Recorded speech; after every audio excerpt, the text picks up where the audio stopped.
السلام علیکم ناظرین، ادب کی دنیا کے ایک عظیم انسان ابن انشا نے ایک دفعہ یہ کہا تھا کہ اگر مزاح کے دور کو کسی کے نام سے منسوب کیا جا سکتا ہے تو بلا شبہ ایک ہی شخصیت ہے جس کا نام ہے مشتاق احمد یوسفی۔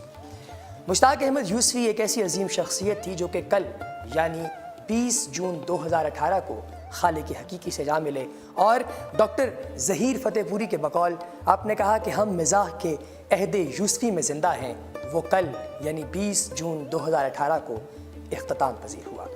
ناظرین، آپ کو مشتاق احمد یوسفی کے ابتدائی حالات کے بارے میں بتاتے چلیں کہ آپ 4 سپتمبر 1921 کو بھارتی ریاست راجستھان میں پیدا ہوئے۔ آپ نے اپنی ابتدائی تعلیم راجپوتانہ سے حاصل کی، جس کے بعد آپ نے آگرہ یونیورسٹی سے ماسٹرز ان فلسفی یعنی MA فلسفے کی ڈگری حاصل کی۔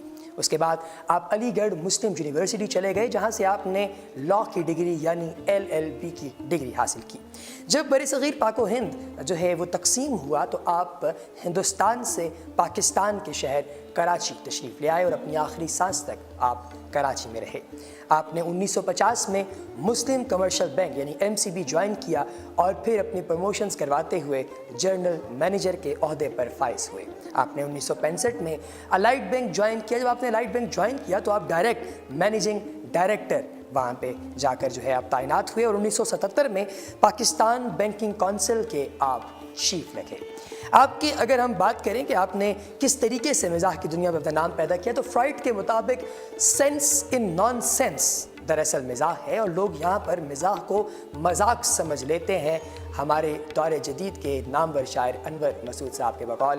لیکن آپ نے اپنی ساری زندگی میں اگر مزاح کیا ہے تو وہ ایسا تھا کہ آپ جب چاہتے لوگوں کی آنکھوں سے آنسو رواں کر دیتے، آپ جب چاہتے لوگوں کے چہروں پر مسکراہٹیں بکھیر جاتے۔ ہمارے ایک بہت ہی عزیز دوست کے بقول پہلی بار زندگی میں مشتاق احمد یوسفی نے ہمیں رلایا ہے، اور وہ دن 20 جون کا دن تھا۔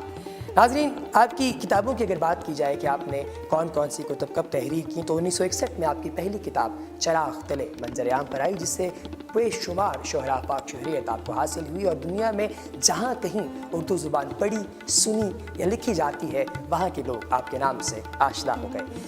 حاکم بدہن 1969 میں آپ نے تحریر کی، جس کے بعد زرگزشت 1976 میں اور آب گم 1990 میں تحریر کی گئی۔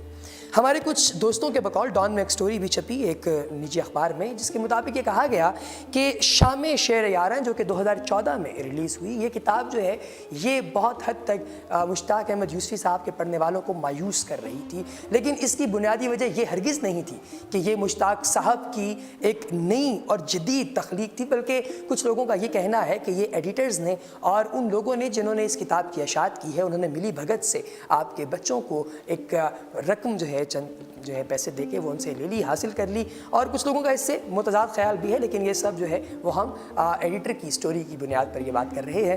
لیکن اس کتاب سے آپ کی ساکھ کو کافی نقصان پہنچا، لیکن وہ لوگ جو کہ مشتاق صاحب کو جانتے تھے وہ اس بات کو بخوبی جانتے ہیں کہ 97 برس کی اس عمر میں مشتاق احمد یوسفی نے ادب کے اندر ایک ایسا خوبصورت اور ایسا زبردست انقلاب برپا کیا جس کو سننا ہر شخص کے لیے باعث اعزاز ہے۔ آپ کی زندگی کے حوالے سے ہم نے کچھ باتیں کی، اب ہم آپ کے جو آپ نے تحریریں لکھی ہیں، جو آپ کی تحاریر ہیں، ان میں سے چند منتخب ون لائنرز ہم آپ کی خدمت میں پیش کریں گے، جو کہ ہم آپ کو سنائیں گے، اور یقیناً آپ اس سے محظوظ بھی ہوں گے۔ مشتاق صاحب کو سب سے زبردست خراج تحسین یہ بھی پیش کیا جا سکتا ہے کہ آپ کا لکھا ہوا پڑھا جائے اور آپ کو یاد رکھا جائے۔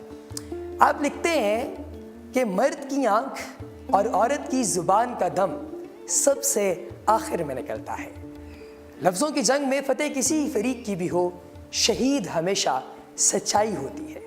جو ملک جتنا غربت زدہ ہوگا اتنا ہی آلو اور مذہب کا چلن زیادہ ہوگا۔ دشمنوں کے حسب عداوت 3 درجے ہیں، دشمن، جانی دشمن اور رشتہ دار۔ مسلمان کسی ایسے جانور کو محبت سے نہیں پالتے جسے ذبح کر کے کھایا نہ جا سکے۔ محبت اندھی ہوتی ہے، چنانچہ عورت کے لیے خوبصورت ہونا ضروری نہیں، بس مرد کا نابینا ہونا کافی ہوتا ہے۔ بڑھاپے کی شادی اور بینک کی چوکیداری میں ذرا فرق نہیں، سوتے میں بھی ایک آنکھ کھلی رکھنی پڑتی ہے۔ آدمی ایک بار پروفیسر ہو جائے تو عمر بھر پروفیسر ہی رہتا ہے، خواہ بعد میں سمجھداری کی باتیں ہی کیوں نہ کرنے لگے۔ مصائب تو مرد بھی جیسے تیسے برداشت کر لیتے ہیں، مگر عورتیں اس لحاظ سے قابل ستائش ہیں کہ انہیں مصائب کے علاوہ مردوں کو بھی برداشت کرنا پڑتا ہے۔ حجام کی ضرورت ساری دنیا کو رہے گی تاوقتے کہ ساری دنیا سکھ مذہب اختیار نہ کر لے، اور یہ سکھ کبھی ہونے نہیں دیں گے۔ سردی زیادہ اور لحاف پتلا ہو تو غریب غربا منٹوں کے افسانے پڑھ کر سو رہتے ہیں۔ امریکہ کی ترقی کا سبب یہی ہے کہ اس کا کوئی ماضی نہیں۔ مرض کا نام معلوم ہو جائے تو تکلیف دور نہیں ہوتی، الجھن دور ہو جاتی ہے۔ پاکستان کی افواہوں کی سب سے بڑی خرابی یہ ہے کہ سچ نکلتی ہیں، فقیر کے لیے آنکھیں نہ ہونا بڑی نعمت ہے۔ سود اور سرطان کو بڑھنے سے کوئی نہیں روک سکتا۔ اختصار ظرافت اور زنانہ لباس کی جان ہے۔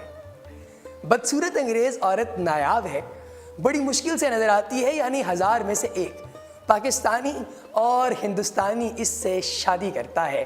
ہم نے تو سوچا تھا کراچی چھوٹا سا جہنم ہے، جہنم تو بڑا سا کراچی نکلا۔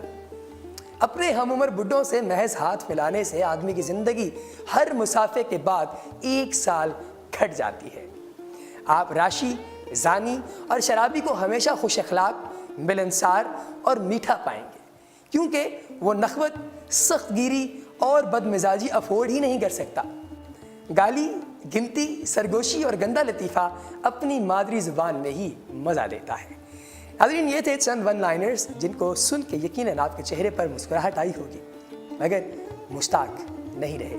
ایسا بہت کم لوگوں کو اعزاز حاصل ہوتا ہے کہ اپنے جیتے جی ان کا لکھا ہوا نصاب کی کتابوں میں شامل ہو، اور آنا گھر میں مرغیوں کا یہ پنجاب ٹیکسٹ بک بورڈ کے انٹر کے سلیبس میں شامل ہے، جو مشتاق صاحب کے لیے بہت بڑا خراج عقیدت ہے۔ اس کے ساتھ ہی ہمیں دیجیے اجازت، اپنا بہت سا خیال رکھیے گا، اور مشتاق صاحب کے سال ثواب کے لیے دعا ضرور کیجیے گا۔ آپ سب کی سماعتوں اور نظارے کا بہت شکریہ۔